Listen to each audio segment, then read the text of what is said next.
I tell lots of children with epilepsy because they start out that they don't want to live anymore. I tell them what I've learned, that life is amazing, it's worthwhile, and you just have to take it day by day. I learned that it's okay to be angry, to be sad, to feel sorry for myself, but it's not okay to stay there because that got in the way of healing. Quitting is not an option. Listen to your body. Laughter is essential. Don't give up your dreams and surround yourself with positive people. To present the award for medical, from our gold sponsor Great West Life Assurance, please welcome Regional Vice President Francesco Di Schiani.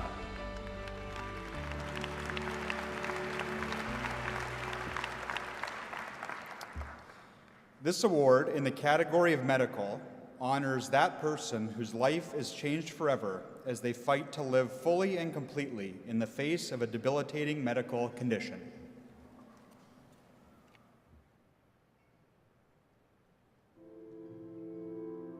It's the time leading up to the actual diagnosis and the treatment that is super scary. And in the back of your mind, you're thinking about your family and your friends and what's going to happen to them if you're not there.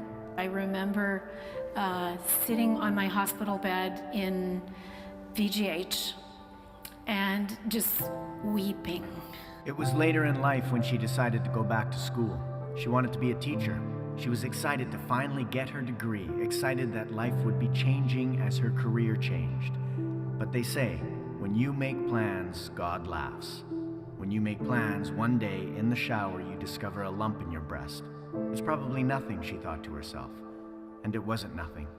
It was breast cancer, and it would change her life forever. But not before it tried to kill her.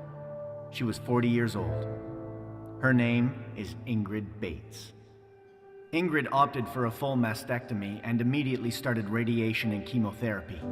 Every day was a miasma of nausea and exhaustion. Every day was a slog through the quicksand of life with breast cancer treatment.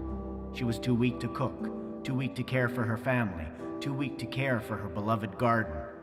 The first round of chemotherapy was done and the second phase was begun, this time with a different drug. Within minutes of starting this new protocol, she began to hyperventilate. She was racked with terrible pain as her body reacted violently to the drugs. Her allergic reaction was so severe she almost died. So she completed chemotherapy on a different drug and her cancer went into remission. Life began to return to normal, but little did she know that normal was not going to last long. In 2010, INGRID felt well enough to go back to school. She completed her teaching certificate and secured a full-time position.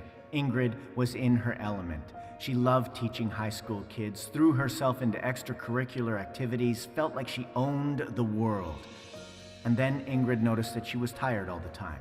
She got a cold in January and was still sick in March. Her heart would pound at the slightest physical exertion. INGRID's doctor sent her for blood tests.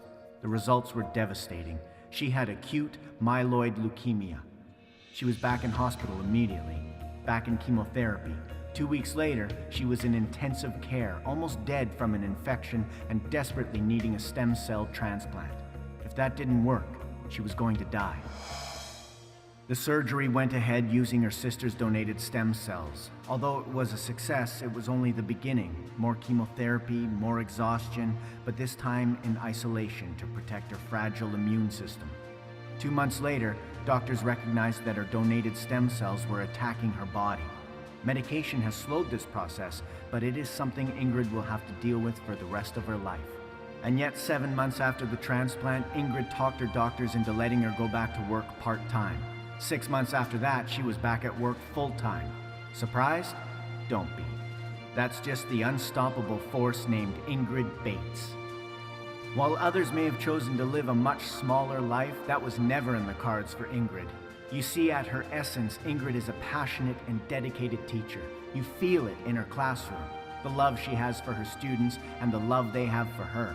In spite of the challenges in her life, she has never stopped teaching. She also loves to run.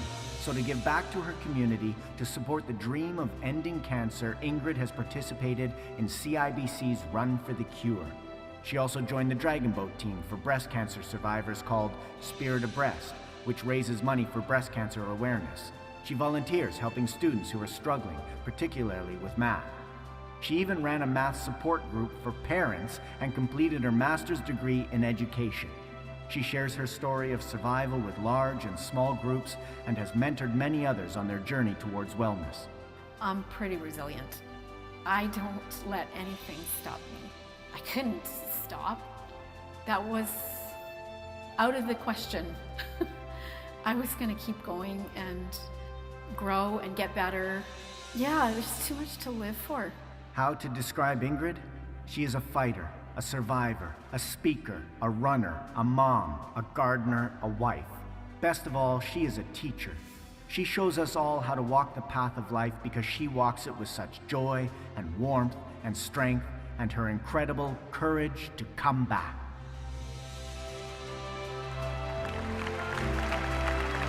Ladies and gentlemen, the 2018 Courage to Come Back Award recipient for medical, Ingrid Bates.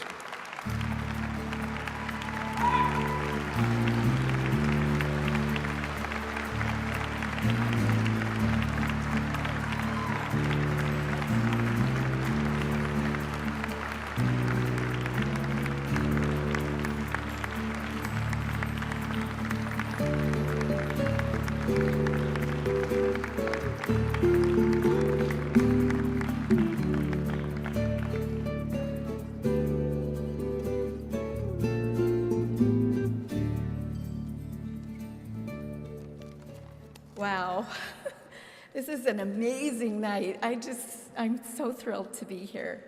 And you've all been so generous, giving of your time, your pocketbooks, your love.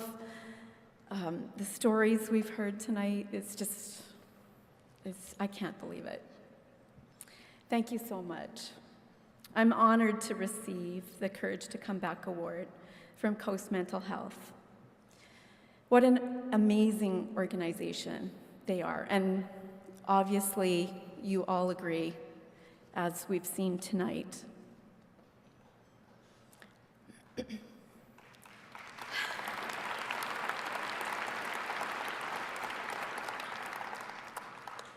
First, I want to say congratulations to the other recipients.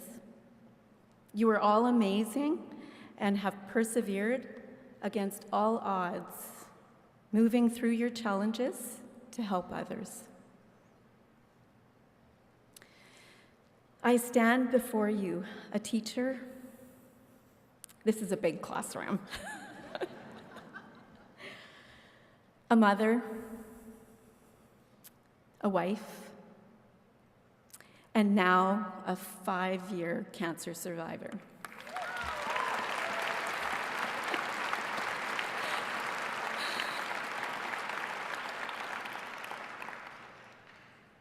I'm so happy to be alive and so grateful to those who were with me through it all.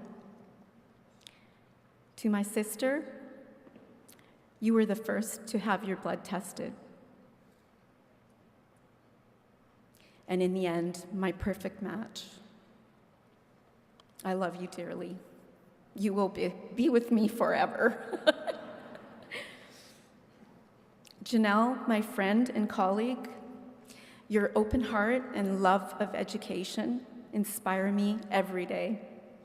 Thank you for the nomination and for your encouragement. To our precious children, Sheldon, Eric, Natalie, Dana, and Carly, I cannot imagine a day without you. You were and still are my reason for living. In my darkest moments, I thought of all the milestones I so dearly wanted to share with you. And to my husband, Lloyd, you were and are my strength. Your love envelops me more every day. Thank you for staying true to our vows in sickness and in health. You've been my rock.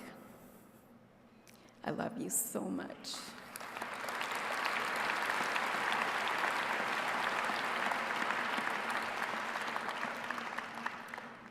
Throughout my journey, I have met many courageous people. Some who made it, and some who did not. But we all shared one thought.